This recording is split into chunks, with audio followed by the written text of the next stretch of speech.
여러분 반갑습니다.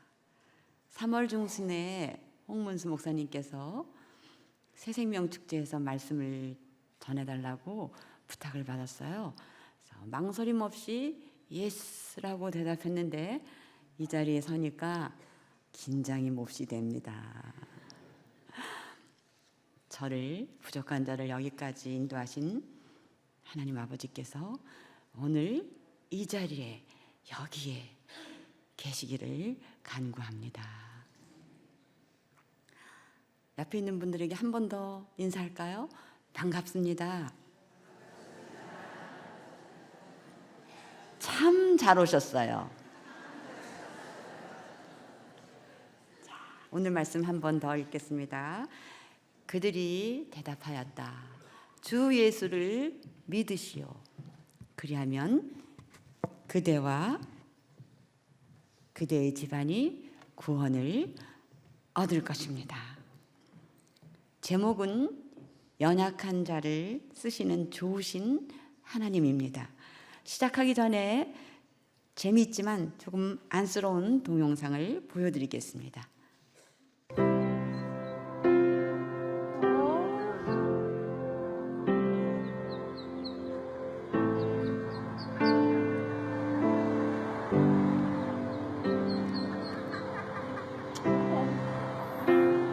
Look at the one that made it, watching all the other ones.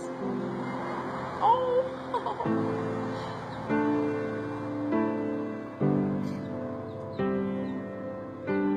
Look at that. Oh my god.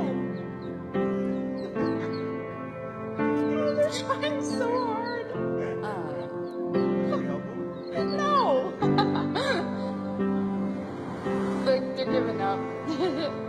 That mom better come down the stairs. 끝.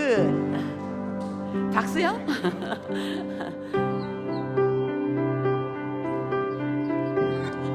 오,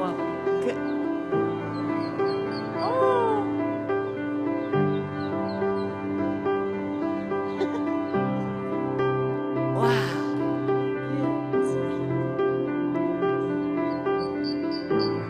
끝. 박수 치려면 크게 쳐주세요. 끝. Scared.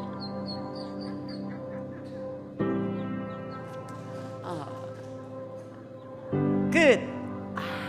아쉽죠?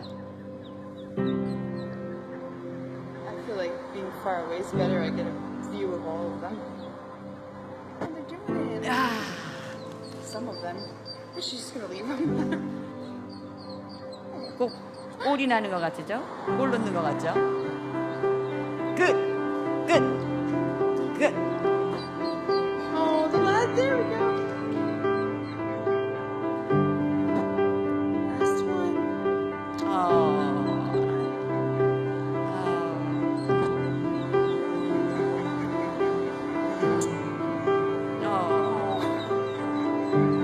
She knows. How cute is that? Yeah.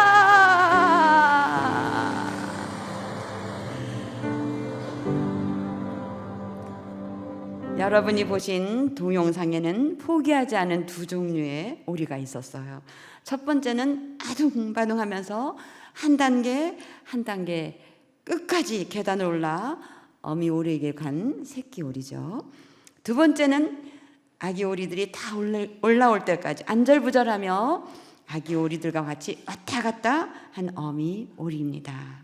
이제 어미를 만난 오리들은 어미를 따라 물이 있고 풀이 있는 곳으로 갈 것입니다. 우리의 인생도 어쩌면 비슷합니다.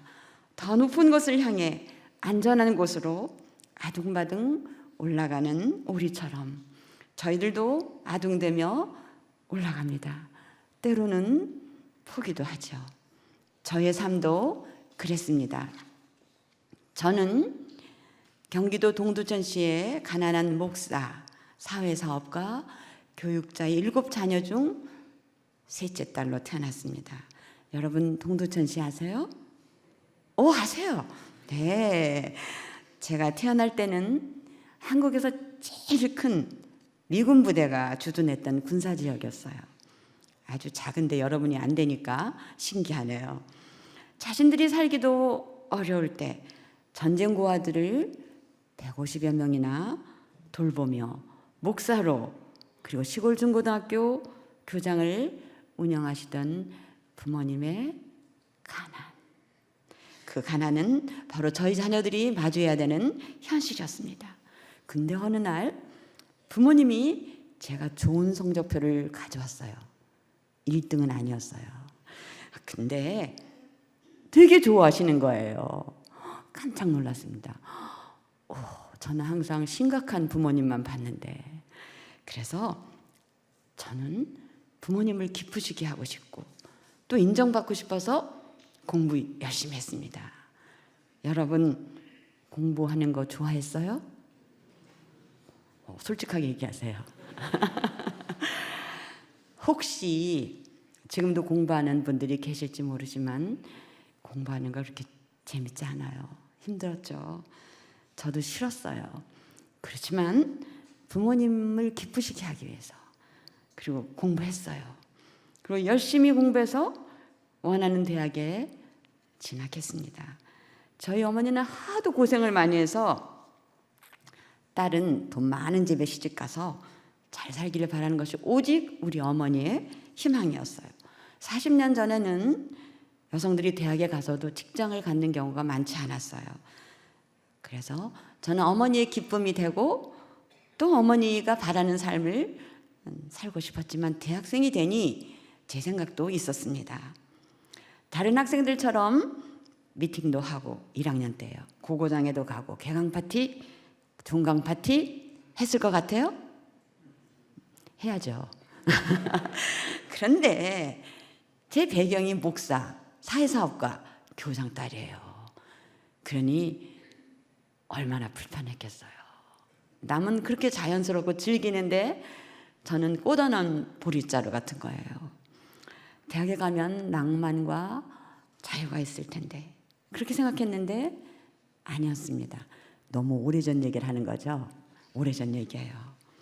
저는 갈등 속에 대학 생활했습니다. 그런데 1학년 2학기 1979년 10월 26일 여러분 아세요? 12.6 사건 아세요? 박정희 대통령이 암살된 날이에요. 대학은 휴교가 됐고 제 마음은 온통 더 복잡해졌습니다. 지나간 사건이지만 그 당시 대단했어요. 지난해 12월부터 우리 시작된 대통령 탄핵과 사회 팽배한 불신과 정치 경제 사회 불안정, 지금의 상황보다 그때는 더 어려웠습니다. 저는 급기야 이렇게 사는 것보다는 오히려 모든 문제를 뒤로하고 인생을 마무리 짓고 싶었어요.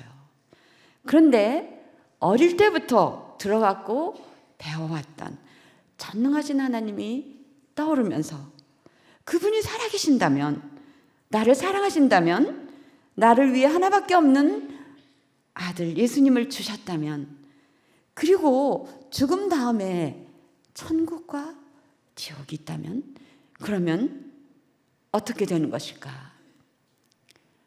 제가 알아왔고 배워왔던 것이 사실이라면 이대로 죽을 수는 없었죠.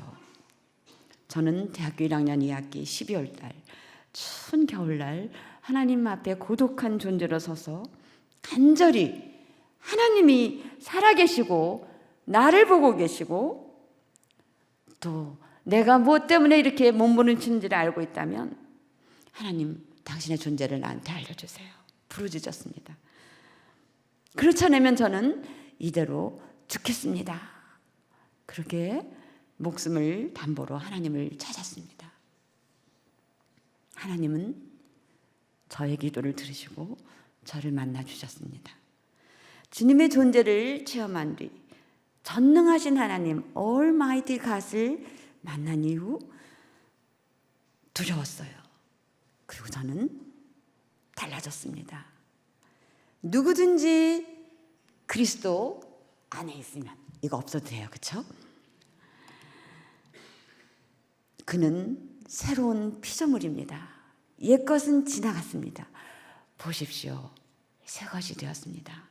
고린도후서 5장 17절 말씀처럼 저는 달라졌고 또 성경 말씀을 깊이 읽게 되었습니다. 문학 소설을 좋아했던 저는 많은 책을 읽으면서도 성경책을 읽으면 얼마나 지루한지 고작 창세기 몇 장 아시죠? 마태복음 몇 장, 첫 장부터 아시죠? 읽다가 말았습니다. 그러나 하나님을 만난 후 성경 말씀이 믿어지고 또 당겨졌습니다. 주님의 교훈은 정직하여서 마음에 기쁨을 안겨주고 주님의 계명은 순수하여서 사람의 눈을 밝혀준다. 주님의 말씀은 티 없이 맑아서 영원토록 견고히 서 있으며 주님의 법규는 참되어서 한결같이 바르다.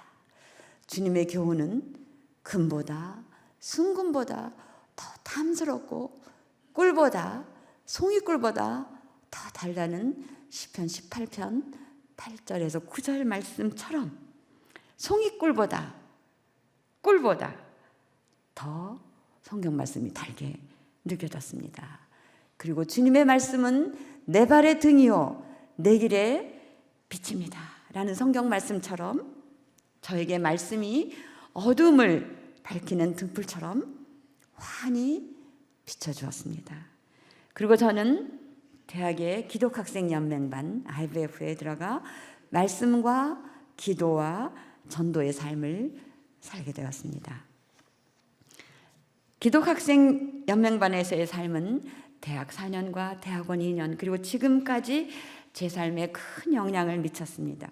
그때 만난 친구들과 훈련받았던 큐티 그리고 기도 생활은 제가 그리스도인으로서의 삶을 살아갈 수 있는 힘을 줘 하나님과 동행하는 삶을 지속할 수 있게 해주었습니다. 그동안 저는 형식적이었던 교회 생활을 끝내고 적극적으로 교회 청년의 활동, 새벽 기도회, 철야 기도회를 통해 기도의 능력을 깨닫게 되었습니다. 누구든지 그리스도 안에 있으면 그는 새로운 피조물입니다. 옛것은 지나갔습니다. 보라, 새것이 되었습니다. 라는 성경 말씀처럼 저는 새롭게 변화되었습니다. 제가 아기 오리처럼 버둥대며 갈 길을 찾지 못하고 있을 때 하나님은 저를 바라보며 끝까지 제가 가까이 갈 때까지 기다려 주셨습니다. 하나님과 함께 살면서 저도 꿈이 생겼어요. 그 전까지는 대학 진학이 꿈이었어요. 그리고 저희 어머니는 저에 대한 꿈이 있었어요. 저희 어머니의 저에 대한 꿈은 무엇일까요? 힌트. 지혜로운 어머니와 착한 아내로 집안에서 조용히 남편과 아이들 뒷바라지하며 행복하거라라는 뜻입니다. 여러분 똑똑해요. 4장 띄워주세요. 현모양처입니다. 요즘 여러분 자녀들한테 이런 말 무슨 말인지 모를 거예요. 그때는 거의 모든 어르신들이 딸 자식에 대해서 그런 소박한 생각을 가지고 있었습니다. 그런데 저는 대학에 들어와서 공부도 했고 무엇보다도 하나님을 만났어요. 그리고 신앙생활하는 친구들도 만났으니 현모양처도 좋아요. 그렇지만 공부를 더해서 대학원으로 가고 또 박사도 해서 대학으로 들어와서 지식도 가르치고 또 신앙도 나눠주는 교사가 됐으면 좋겠다. 그런 꿈이 생겼습니다. 저는 열심히 공부해서 소위 명문대학에 들어왔지만 공부를 좋아한 것은 아니라 그랬죠. 앞서 말했듯이 그냥 가엾은 우리 부모님을 기쁘게 해주고 싶었던 거예요. 그런 제가 대학원에 가서 진학하고 또 유학 가서 공부를 계속하겠다. 그것도 어린 여자 대학생이 그 생각은 한 건 참 기특한 거였어요. 그리고 정말 대단한 결정이었습니다. 그러나 사실은 하나님께서 저와 함께 하시면 모든 것을 할 수 있다는 성경 말씀을 믿었기 때문이에요. 여러분 빌립보서 4장 13절을 함께 읽어볼까요? 나에게 능력 주시는 집 안에서 나는 모든 것을 할 수 있습니다. 이 말씀을 믿었기 때문에 제가 용기를 낼 수 있었습니다. 결국이라 그래야 되나요? 하여튼 유학 가는 남편을 만나 미국 일리노이 대학에서 공부하여 박사학위를 받고 한국에 돌아왔습니다. 13년의 미국 생활을 하고 1998년 귀국해서 처음 책임져야 했었던 곳은 고양시 벽제 지역에 위치한 벽제 중고등학교였습니다. 그 당시 벽제 중학교는 총 11학급, 벽제 고등학교 8학급, 중고 합쳐서 19학급이니까 아주 작은 학교예요. 또 고양시 변두리에 있는 학교예요. 저는 두 학교의 교장으로 한국에서의 삶을 시작했습니다. 제가 원했던 교수는 되지 못했지만 뒤뚱거리던 오리와 같았던 제가 청소년기 학생들을 교육하고 선교하는 중고등학교 교장으로 사명의 길을 걷게 되었죠. 비록 벽제중학교와 고등학교가 고양시 벽제 열악한 지역에 위치하고 매우 어려운 환경의 학생들을 교육하는 곳이었지만 이곳에서 학생들이 하나님을 만나면 저처럼 꿈이 생기고 믿음도 생겨서 주님의 능력으로 능치 못함이 없음을 체험할 수 있다고 생각하고 기대하며 열심히 살았습니다. 그 당시 저에게 힘이 되었던 말씀은 고린도전서 1장 27절 말씀이었습니다. 그러나 하나님께서는 지혜로운 사람들을 부끄럽게 하시려고 세상의 어리석은 것들을 택하셨고 강한 것들을 부끄럽게 하시려고 세상의 약한 것들을 택하셨습니다. 그런데 예기치 못한 큰 위기가 닥쳤어요. 고양시에 평준화 바람이 불어 저희 벽제고등학교도 평준화 영향하에 놓이게 된 것이었습니다. 평준화가 위기라고요? 여러분은 평준화가 뭔지 모르실 거예요. 그런데 저에게는 위기였어요. 고양시 외곽에 있는 벽제고등학교 평준화 지역에 포함되면 교통이 불편해요. 일산 신도시가 있는데 사실 고양시에 일산이 있는 거지 일산시에 고양이 있지 않아요. 근데 여러분 고양시는 잘 몰라도 일산시는 잘 알잖아요. 우리 고양시에 벽제가 먼저 있었어요. 그런데 그 일산에서 평준하니까 애들이 우리 학교로 배정될 수 있어요. 우리 애들이 또 그쪽으로도 갈 수 있어요. 그러면 하루에 버스가 2-3번밖에 안 와요. 그리고 사는 환경도 다른데 전철은 물론 없죠. 이런데 애들이 배정이 되면 무슨 일이 벌어지겠어요? 애들이 좋아할까요? 부모님이 좋아할까요? 좋아하는 둘째치고 원망하고 불평하고 그리고 민원을 제기하고 그럴 거예요. 그래서 우리 학교는 전학 가고 싶다고 하는 사람들 매일같이 민원을 받을 거고 교육청은 그런 사람들 때문에 대모대가 설 수도 있어요. 그런 생각을 하니 아찔한 거예요. 어떡하겠어요. 그래서 제가 기도원에 가서 주님께 부르짖어 기도해. 내가 와서 이제 3년밖에 안 되는데 하나님 이러려고 저를 보내셨습니까? 그런 말이 나오고 싶었어요. 정말 이렇게 시골에 와서 내가 그래도 오렌지 카운티에 살았던 사람인데 이렇게 주여. 근데 제가 온다고 결정했기 때문에 하나님을 원망할 수는 없었어요. 울면서 기도했는데 하나님이 외고로 전환하라 그러시는 거예요. 더 놀란 거예요. 저는 꿈에도 생각 안 했습니다. 그냥 어떻게 하면 좋겠냐 그렇게 하나님께 했는데 외고로 전환하라는 거예요. 근데 분명히 그랬어요. 그래서 안 한다고 할 수 없었어요. 안 하면 어떻게 하겠습니까? 그래서 이제 하나님이 그러셨으니까 이제는 하나님 책임이에요. 순종할 수밖에 없었습니다. 많은 어려움 속에서 고양외고가 전환됐어요. 벽제중고등학교에서 벽제중학교는 그대로고 고양외고로 벽제고등학교가 전환했어요. 하나님 전심으로 향하고 하나님을 높이고 사랑하는 학교가 되기를 소망하며 교사를 초빙하고 학생들을 모집했습니다. 고향외고는 실력과 영성을 갖춘 글로벌 리더를 육성하는 설립 이념으로 출발했습니다.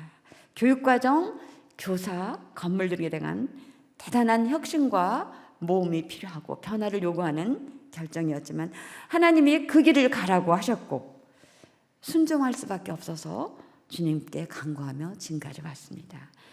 고향외고 캠퍼스에 1년 12달 흩날리는 깃발이에요. 축복의 땅, 하나님의 위대한 역사 이곳에 이루소서. 고향외고는 아침 7시 생활관 학생 기도회가 있고요. 8시 30분에 전교사가 예배 및 아침 조회가 있습니다.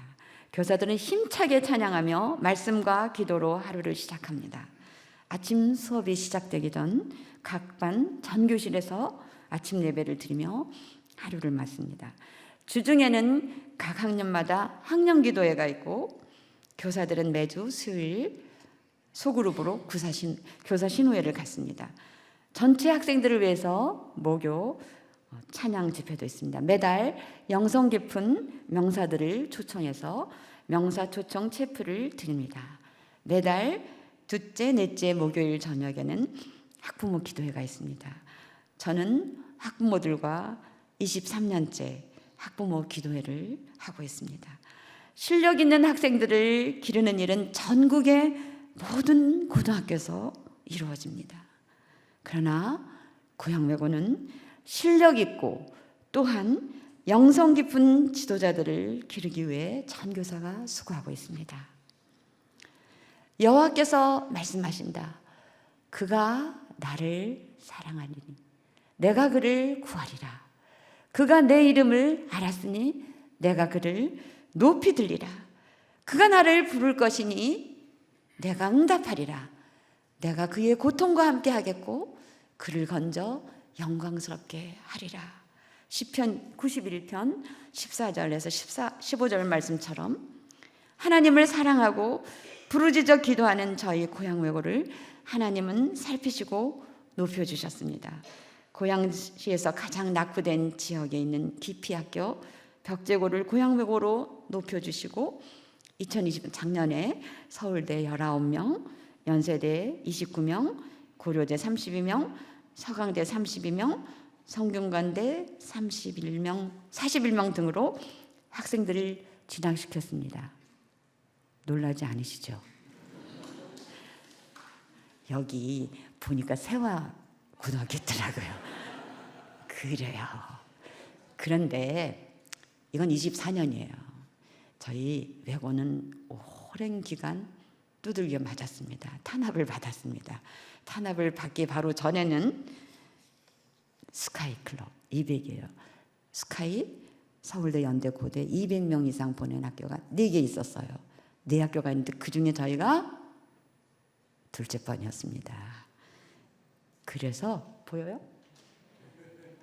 200명 넘게 보냈고 두 번째예요. 첫 번째는 대원외고, 두 번째는 고향외고, 세 번째는 상산고등학교, 네 번째는 용인외고인데 용인외고는 지금 한국 외고고등학교로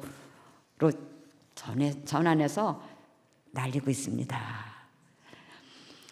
앞서 말씀드렸던 고향외고의 영성활동 중에 명사초청 체프를 조금 더 소개해 드리겠습니다. 학생들의 영성개발의 프로그램 중 하나는 명사초청 체프입니다. 목사님들뿐 아니라 다양한 분야에서 인정받는 크리스천 전문인들을 초청해서 그들의 인생에 대해 경험함으로써 우리 학생들의 영성 함량과 자신의 진로와 연결해서 신앙인으로 영향력 있는 삶에 대한 비전을 품도록 하죠. 위의 사진은 왼쪽 사진이에요. 풀꽃이 나시죠? 나태주 시인님. 이제 할아버지가 됐어요. 그 시인이 오셨습니다. 여러분 알죠? 자세히 보아야 예쁘다. 자꾸 보아야 사랑스럽다. 그 다음에 있어요. 너도 그렇다. 그래요.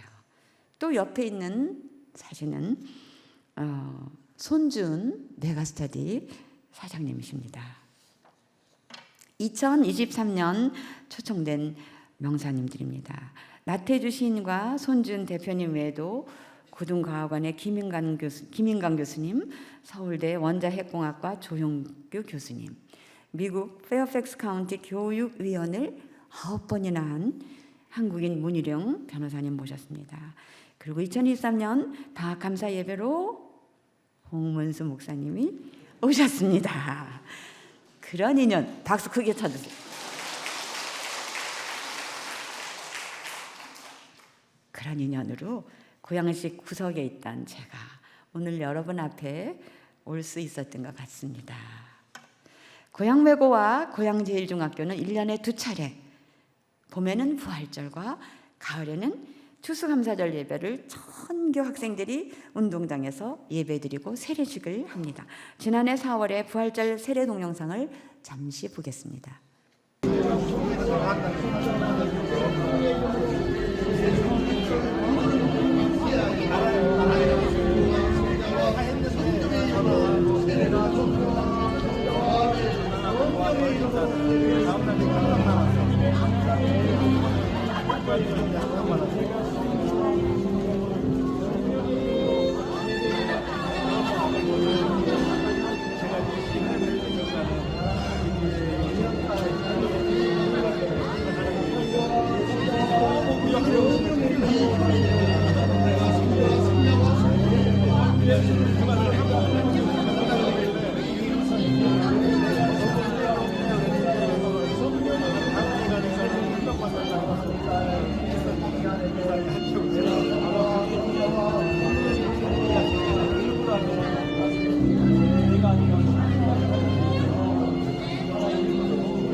이런 부활절 예배는 반포에선 절대로 못해요. 우리는 시골이어서 옆이 펑펑 비었어요. 그래서 저렇게 찬양하고 전교 학생들이 모여도 가능했습니다. 올해 부활절 예배는 목사님이 아닌 세계적으로 활동하는 드럼 연주자 리노 선교사님을 모셨습니다. 지난해. 드러머 리노는 엄청난 영향을 학생들에게 준 크리스천 전문 사역자며 평창 동계올림픽에서 폐막식에 1시간이나 동무대로 드럼을 연주했다 그래요. 1시간까지는 아니었겠죠. 동영상을 시청하시겠습니다.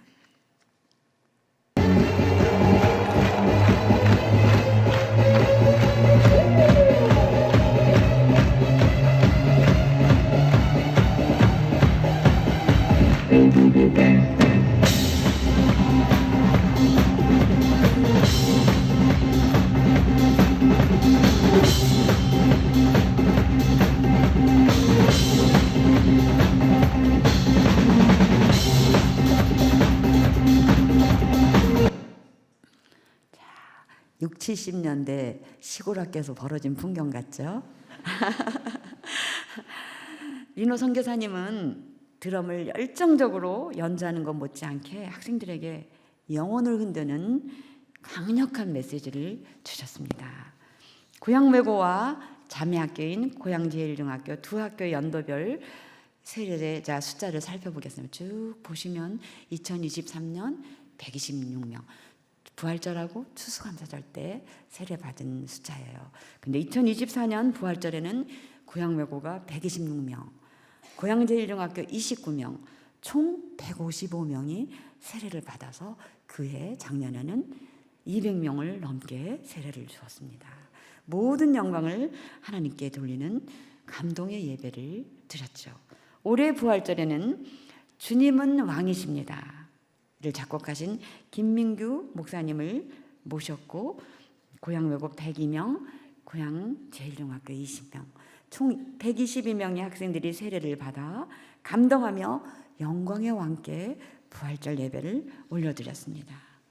세례자를 언급하며 갑자기 고양제일중학교 출연에 여러분 궁금하셨을까요? 저는 2010년 4월 모 대학의 긴급 요청에 따라 대학으로 이동하여 기획관리국장으로 그 대학의 어려운 문제를 하나님 은혜로 잘 해결하고 2013년 다시 벽제로 돌아왔지만 어려운 상황에도 단단히 자리를 잡아가는 고향외고에 비해 아직도 열악한 벽제중학교에 미안한 마음이 많이 들었어요. 그래서 고향외고가 아닌 벽제중학교를 제일중학교로 교명을 바꾸고 교사들과 함께 열악한 환경의 학생들을 교육하며 복음을 전하는 일을 하나님이 기뻐하실 거라고 생각했습니다. 그리고 고향 제일중학교, 벽제중학교로 왔습니다. 그리고 고향 제일중학교는 고양시에서 제일이라는 꿈을 이루게 되었습니다. 교사들은 부족한 학생들, 가난한 부모님들을 대상으로 부르짖으며 기도할 수밖에 없었고 놀라운 하나님의 비밀이 드러나 고양시에서 고향외고를 제일 많이 보내는 학교가 됐어요. 그러면 명문이 된 거예요. 그렇죠?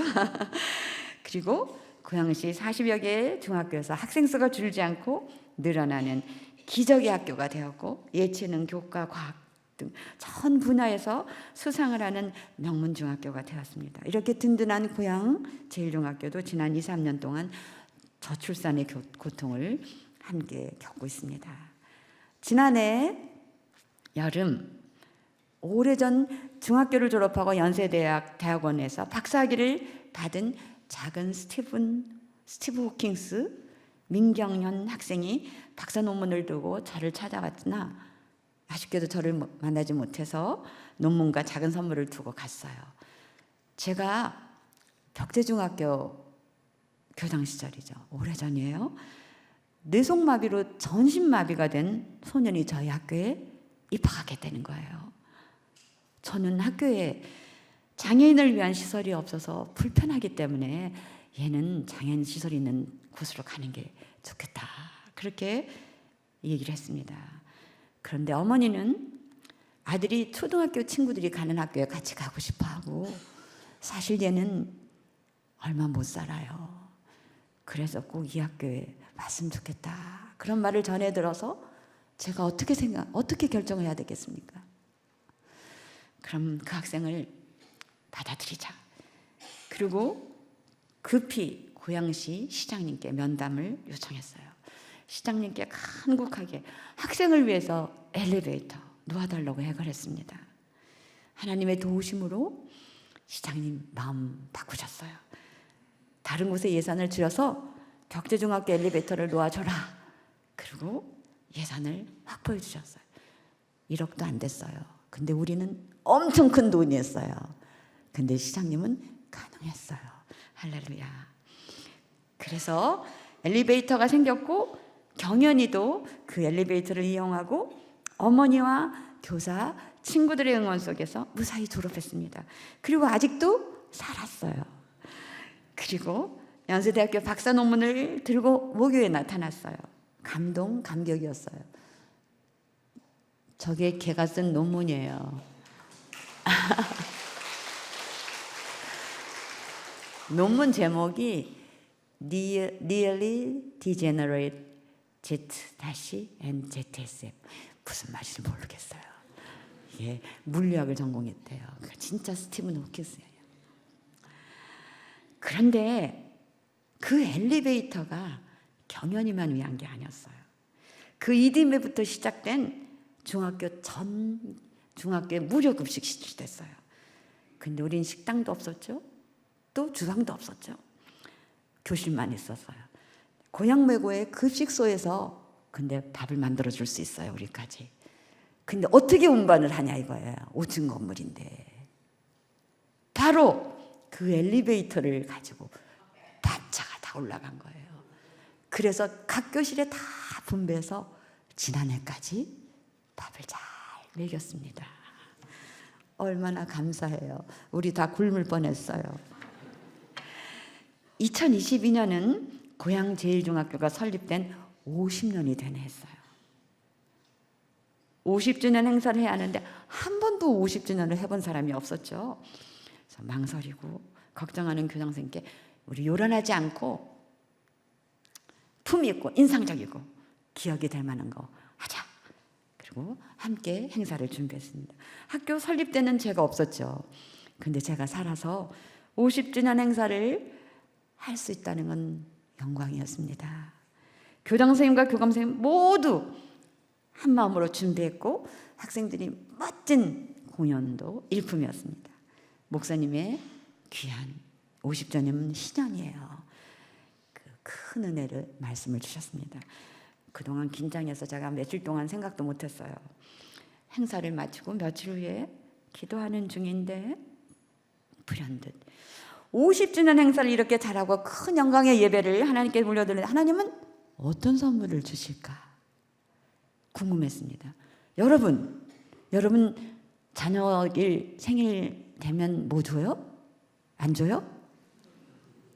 다 주실 거예요. 손주? 손녀? 태어나면 선물 줘요? 안 줘요? 주죠. 할아버지 회갑. 이거 할아버지가 아니야. 우리 다 그러니까. 진갑. 뭐 이러면 선물 줘요? 안 줘요? 줘요. 하나님도 분명히 줄 거라고 생각했어요. 그래서 기도했습니다. 하나님, 고향 외고는 있는데 고향 제일중학교 없는 거 달라 그래야 되겠다. 그리고 곰곰하게 생각했더니 바로 학생 식당이었어요. 그동안 엘리베이터를 이용해서 교실 배식을 했고 식당을 건축할 돈도 없고 장소도 없어 오랜 세월 교사들이 초등학교처럼 학급에서 학생들과 함께 식사한 거예요. 그리고 급식지도 했어요. 저는 눈물이 핑 돌았어요. 하나님은 더 잘하실 거니 꼭 주실 거라고 확신했으며 교장선생과 교직원들에게 함께 간구하자고 제안했습니다. 우리의 기도대로 신실하신 하나님이 어려운 환경 속에도 1년 동안 37억 원. 놀라세요. 이게 중학교 식당 짓는데 37억 원 한 번도 준 적이 없어요.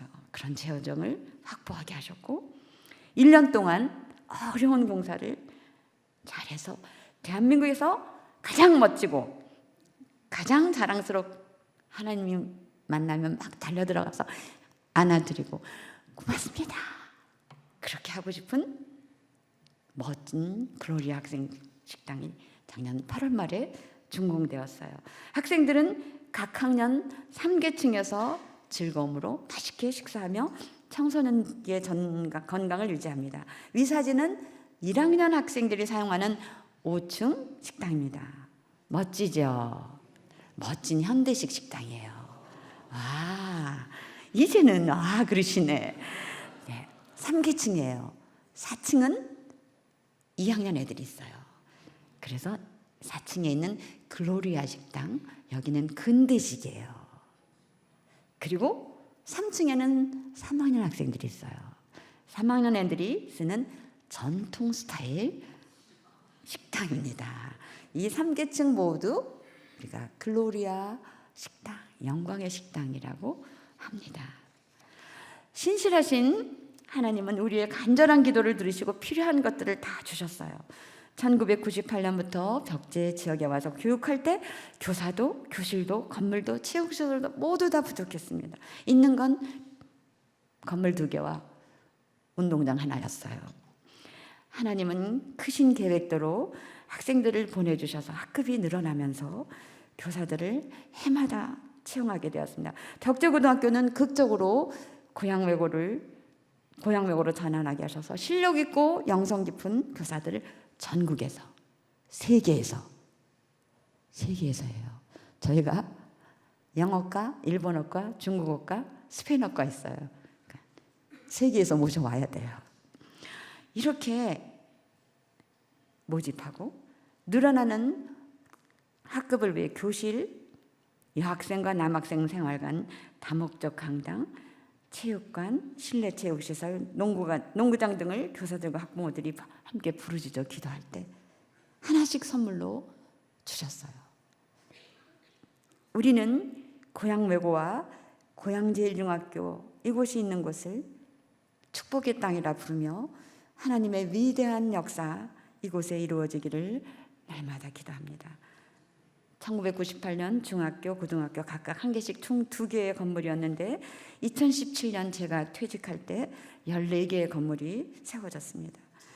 졸업생들이 올 때마다 새롭게 세워진 건물에 놀라곤 했어요. 부족한 제가 어떻게 그 많은 건물을 질 수 있었는지, 저는 교사 한 분도 알지 못하고 미국에서 돌아왔는데 어떻게 200여 명의 교직원들과 함께 일하게 되었는지, 모든 것이 주님의 도움이고 은혜였습니다. 오직 기도하며 믿음으로 간구할 때 하나님은 필요에 따라 놀랍게 허락하셨습니다. 축복의 학교 정문에는 너희는 세상의 빛이다 라는 성경 말씀이 있습니다. 오른쪽 사진에 학교의 배치도가 있습니다. 14개의 건물이 다 들어가기에는 조금 작아요. 그렇지만 14개가 다 있습니다. 50년 전 시작할 때 고양제일중학교 전신 사진이에요. 오른쪽은 2025년 현재 고양제일중학교 건물입니다. 5층 건물이고 복층에서 저만큼이 뒤에 또 있어요. 글로리아 식당은 숲을 보는 뒤쪽에 있습니다. 그리고 왼쪽에 있는 쬐끄만 동그란 건물이 고양 외국고등학교 여학생 생활관입니다. 고양제일중학교와 고양외고는 학교 뒤에 작은 산이 병풍처럼 서 있어요. 저희 땅은 아니에요. 그래도 우리 땅처럼 쓰고 있습니다. 학교 앞에는 공릉천이 흐르고 백로, 외가리 등이 공릉천을 지키고 갈대밭 사이로 고라니가 껑충대며 뛰어다닙니다. 학교 안에는 철따라 꽃들이 피고 푸르른 나무와 꽃들이 계절의 변화를 알려주고 있고, 정문 옆 축복의 폭포에는 오리 가족이 헤엄치고 수탉은 아침을 알리며 힘차게 꽃교를 불러 생활관 학생들을 깨웁니다. 쉬는 시간에 우정의 정원 옆 토끼장에는 깡충대는 토끼들을 보러 쉬어가는 학생들이 모여 있습니다. 고양외고의 사계절과 아침 저녁의 1분짜리 영상을 잠시 보시겠습니다.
주님의 은혜로 화장터로 유명한 벽제 지역에서 지금까지 27년을 축복의 땅으로 일구며 지냈습니다. 퇴임 후에는 수녀미래교육원 원장으로 교육 자문하며 두 학교를 지원하고 있습니다. 2023년도에는 연세 여자 동문들이 벽제 구석에 있는 저를 찾아내어 연세대학교 총동문회 회장으로 세웠습니다.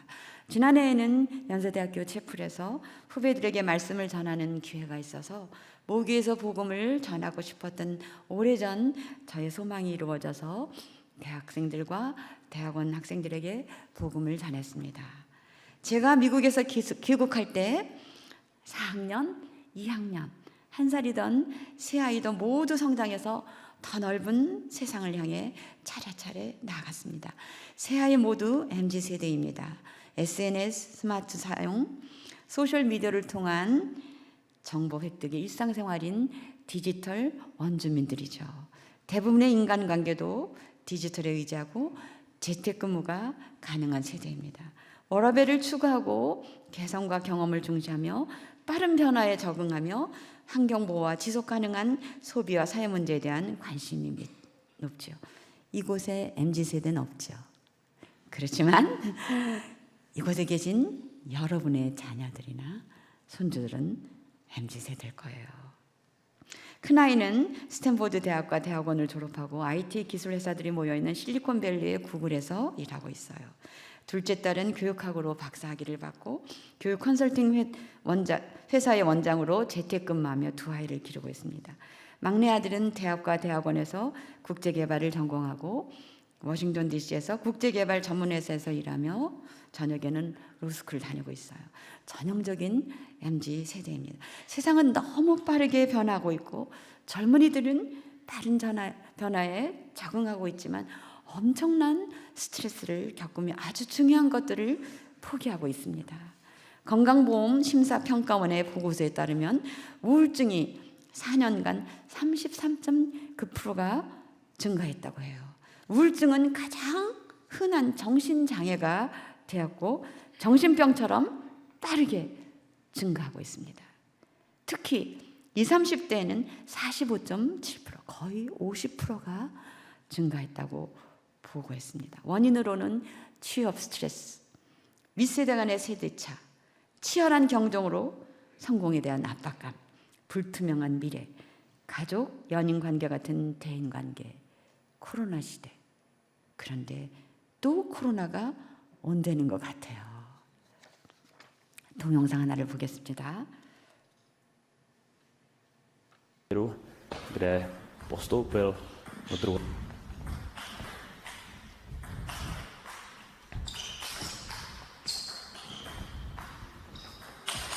Nejhezčí výměna celého zápasu. Zdálo se mi, že Bankak už to vzdal. Udělal jednu otočku navíc, postavil se ke stolu a zůstal tam prostě.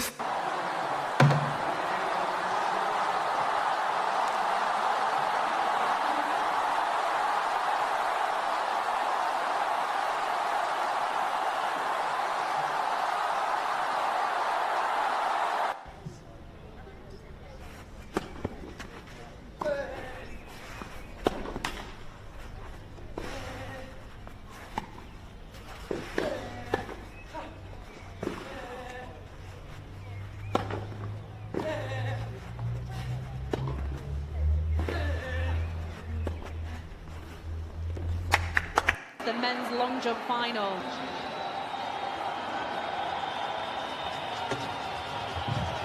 Oh my goodness! Wow! Jumped out to there. That was massive.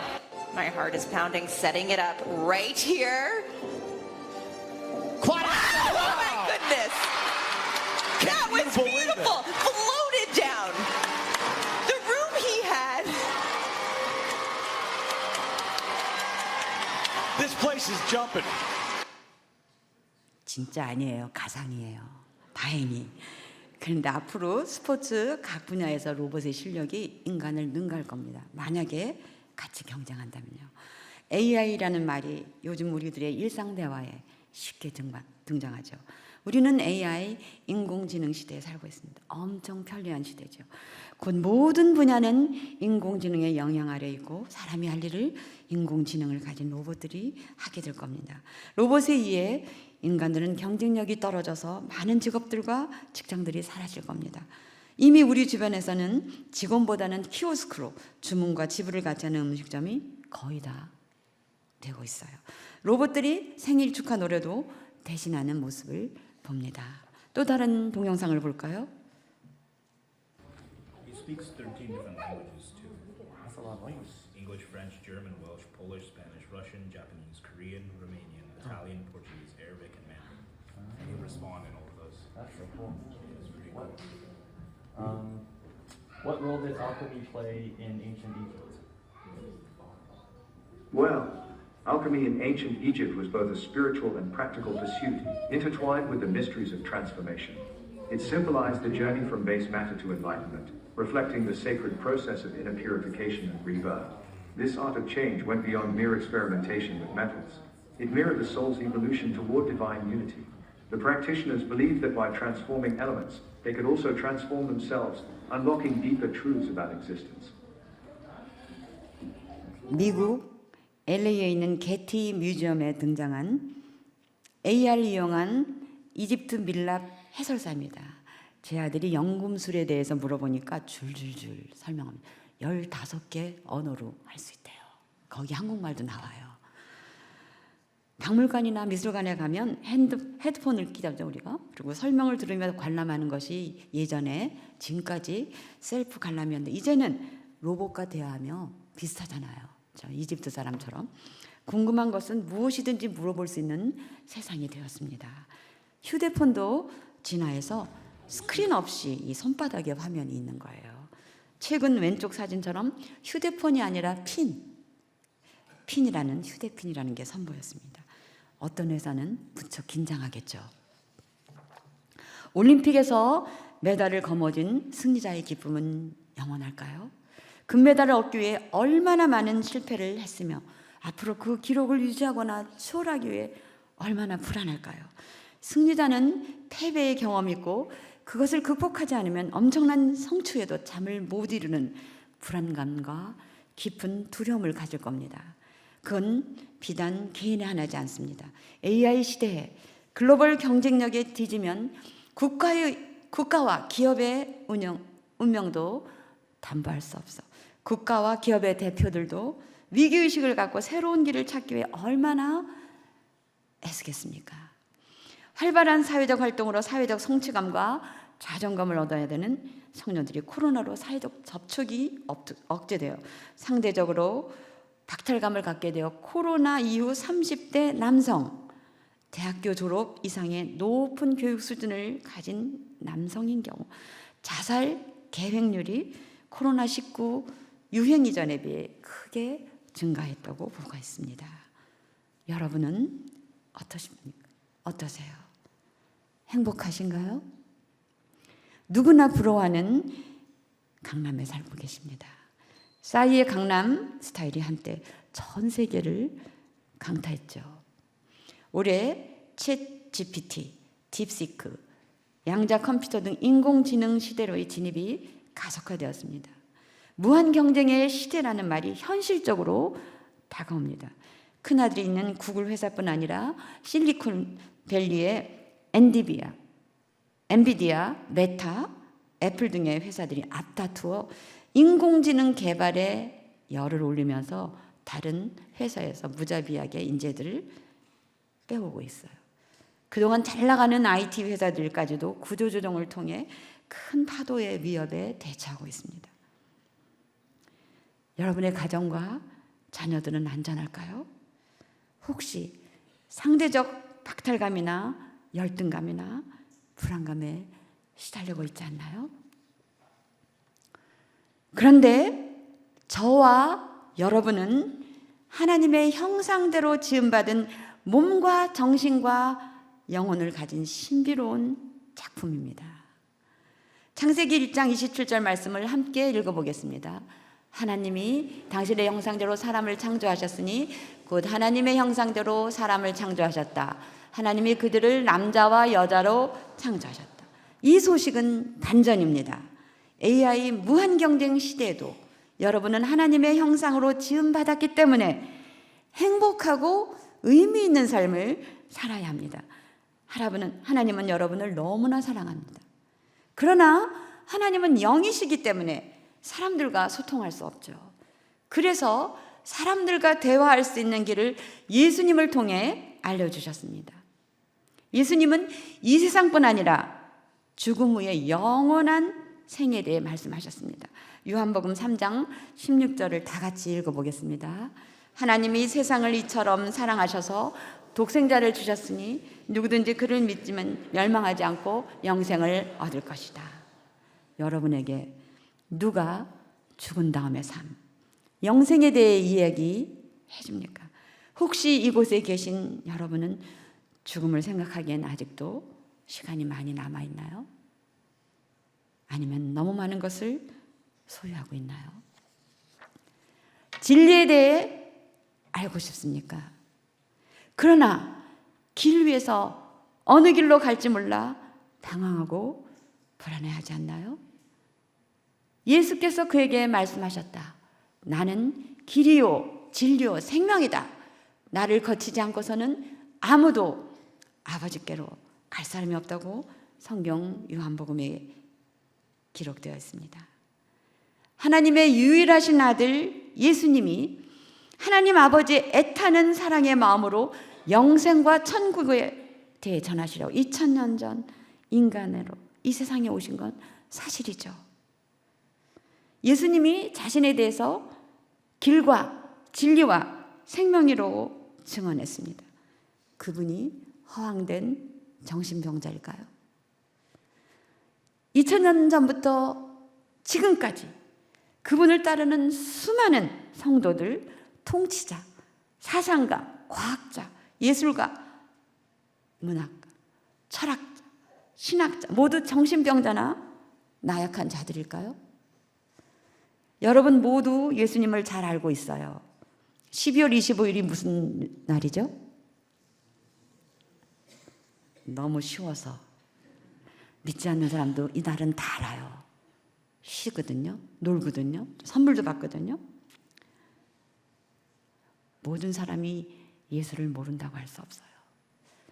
믿지 않고 받아들이지 못할 뿐입니다. 하나님은 여러분이 어떤 생각을 갖고 있든지 여러분이 길과 진리이신 그리스도 예수 안에서 오늘 여기에서부터 풍성한 삶, 인정받는 삶, 하나님 아버지와 함께하는 삶을 살기를 원하십니다. 성경 말씀 사도행전 2장 38절 39절 말씀을 같이 읽어보겠습니다. 베드로가 대답하였다. 회개하십시오. 그리고 여러분은 각각 예수 그리스도의 이름으로 세례를 받고 죄의 용서함을 받으십시오. 그리하면 성령을 선물로 받을 것입니다. 이 약속은 여러분과 여러분의 자녀와 또 멀리 떨어져 있는 모든 사람, 곧 주 우리 하나님께서 부르시는 모든 사람에게 주신 것입니다. 여러분이 자신의 잘못을 인정하고 죄인임을 고백하면 그것이 회개죠. 그리고 나의 죄를 위해 예수님이 십자가에 못 박혀서 죽으셨다. 그것을 받아들이고 예수 그리스도 이름으로 세례를 받으면 그때 성령님을 선물로 주신다고 하셨습니다. 성령님은 하나님의 영으로 하나님의 깊은 뜻을 알고 우리에게 알려주십니다. 여러분 처음에 영상으로 보았던 아기 오리들을 기억해 보세요. 아둥바둥대며 이리저리 왔다 갔다 하지만 결국 자기 어미가 기다리고 있는 곳으로 갈 때 참 안전과 행복을 찾게 되죠. 어미 어리는 더 안전하고 먹거리가 많은 곳으로 아가들을 데려가겠죠. 하나님은 여러분이 예수님을 받아들이고 세례를 받으면 우리를 자녀 삼으시고 우리가 상상하지 못한 것을 주시겠다고 하셨습니다. 고린도전서 2장 9절 10절을 같이 읽어보겠습니다. 그러나 성경에 기록된 바 눈으로 보지 못하고 귀로 듣지 못하고 사람의 마음에 떠오르지 않은 것들을 하나님께서는 자기를 사랑하는 사람에게 마련해 주셨다는 것과 같습니다. 하나님께서는 성령을 통하여 이런 일들을 우리에게 계시해 주셨습니다. 성령은 모든 것을 살피시니 곧 하나님의 깊은 경륜까지도 살피십니다. 여러분도 예수 그리스도를 나를 구해 주시는 주인으로 받아들이고 성령을 의지하여 하나님의 자녀가 되는 능력을 얻고 싶지 않습니까? 역대하 16장 9절 말씀은 주께서는 그 눈으로 온 땅을 두루 살피셔서 전심전력으로 주님께 매달리는 이들을 힘있게 해주십니다 라고 말씀하십니다. 여러분이 하나님의 자녀가 되고 전심으로 하나님께 향하고 하나님을 매달리면 하나님이 놀라운 능력을 베풀어 주신다고 말씀하셨습니다. 믿을 수 있나요?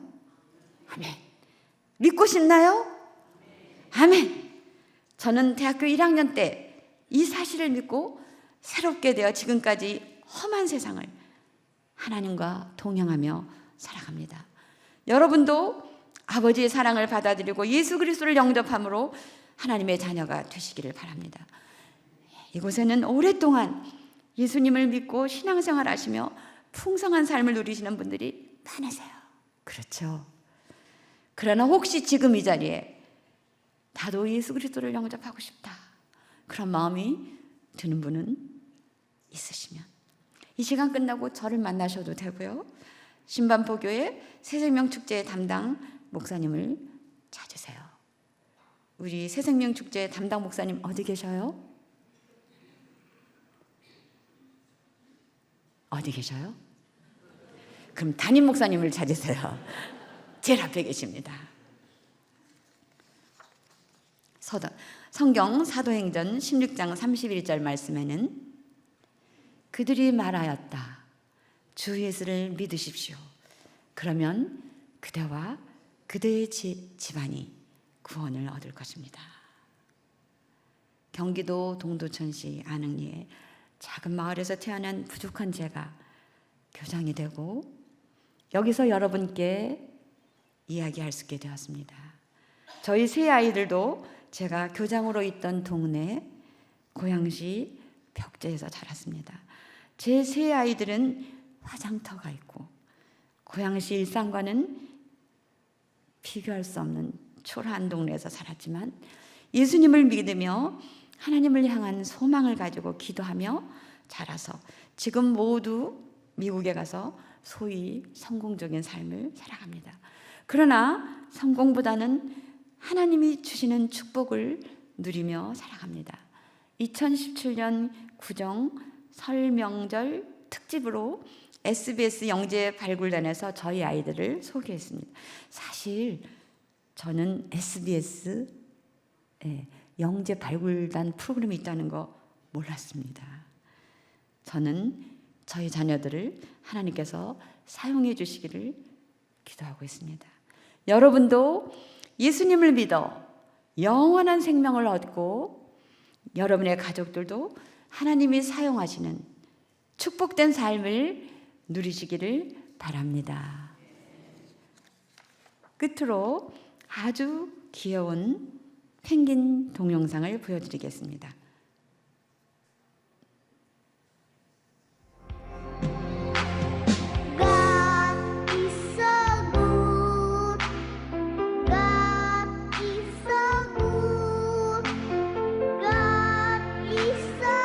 우리도 이 정도는 같이 따라할 수 있죠? 2절부터 같이 하죠.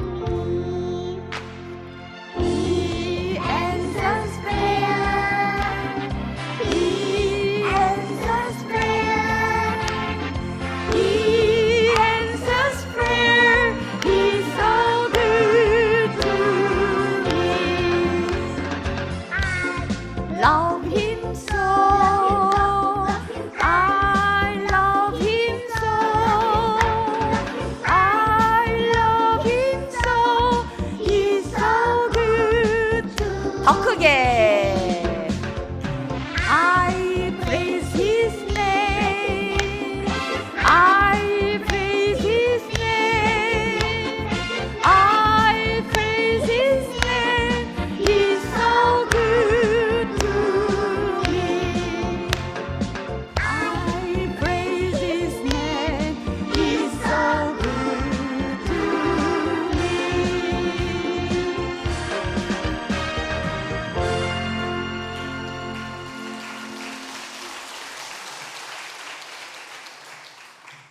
감사합니다.